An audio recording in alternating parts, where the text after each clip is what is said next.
Hi guys, welcome to my channel Kavitha vlogs. ఈరోజు మీకు 1 gram gold ornaments, thali chains, bangles ఎలా clean చేసుకోవాలో చెప్తున్నాను. మనం మెరుగు పెట్టించుకోవడానికి ఇస్తే చాలా డబ్బులు అవుతున్నాయి కదా, ఆ విధంగా కాకుండా మనం వాటర్ ఒక బౌల్లో తీసుకోవాలన్నమాట. 1 గ్లాస్ ఆఫ్ వాటర్ తీసుకొని బౌల్లో పెట్టుకొని స్టవ్ మీద పెట్టుకొని హీట్ చేసుకోవాలి. 1 Eno packet, 1 lemon packet enough అనమాట ఈ టిప్కి.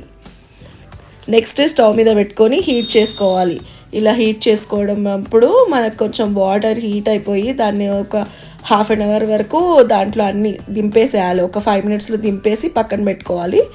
బాయిల్ అయిన వాటర్లో ఈనో 1 ప్యాకెట్, 1 లెమన్ వేసేసి బాగా స్టిర్ చేసుకోవాలన్నమాట. స్టిర్ చేసుకొని ఇలా ఉంచిన తర్వాత కొంచెం వేడిగా ఉన్నప్పుడే ఆ బ్యాంగిల్స్ని అందులో వేసేయాలి. బ్యాంగిల్స్ కానీ తాళీ చైన్స్ ఏవేవైతే ఉన్నాయో అవన్నీ వేసుకోవాలి. ఈ మిశ్రమాన్ని మొత్తం నేను ఇంకో బౌల్లోకి తీసుకున్న, మిక్స్ చేసిన తర్వాత ఆల్రెడీ చేసి పెట్టుకున్న బౌల్లో ఉంది.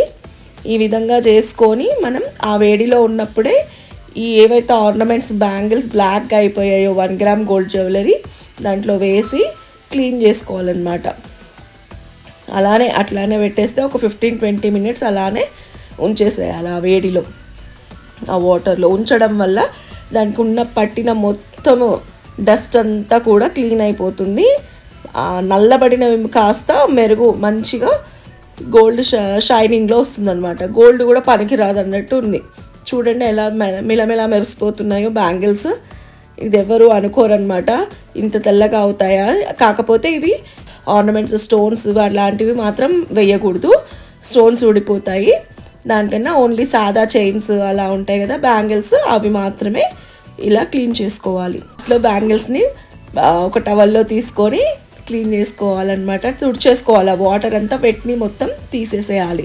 క్లీన్గా ఒక్కొక్కటి టవల్ మీద వేసుకొని డ్రై క్లాత్తో తుడిచేసుకోవాలి. అలా తుడుచుకుంటే మనకు దానికి ఉన్న వాటర్ డస్ట్ అంతా కూడా క్లీన్ అయిపోతుంది. ఆల్రెడీ వాటర్లో వేసినప్పుడు మొత్తం క్లీన్ అయిపోయింది, బట్ మనం తుడుచుకోవాలి, డ్రై చేసుకోవాలన్నమాట. పెట్టి ఉంటాయి వెంబడ వేసుకోలేము కదా, అలా డ్రై చేసేసుకొని దానికి లాస్ట్లో కొంచెం పసుపులో పెట్టేస్తే, పసుపు కొంచెం టర్మరిక్ తీసుకొని చిటికెడు దానికి రుద్దేసిన ఇంకా బాగా ఉంటుంది. మన చేతికి కూడా యాంటీబయాటిక్ లాగా బాగానే ఉంటాయి అన్నమాట దానివల్ల. చూడండి గాయ్స్, తల మెరిసిపోతున్నాయి బ్యాంగిల్స్ అన్నీ. సో గాయ్స్, ఈ వీడియో ఎవరికైతే నచ్చిందో please like, share and subscribe. Thank you for watching Kavitha vlogs. Meet you in the next video. Until then, bye bye.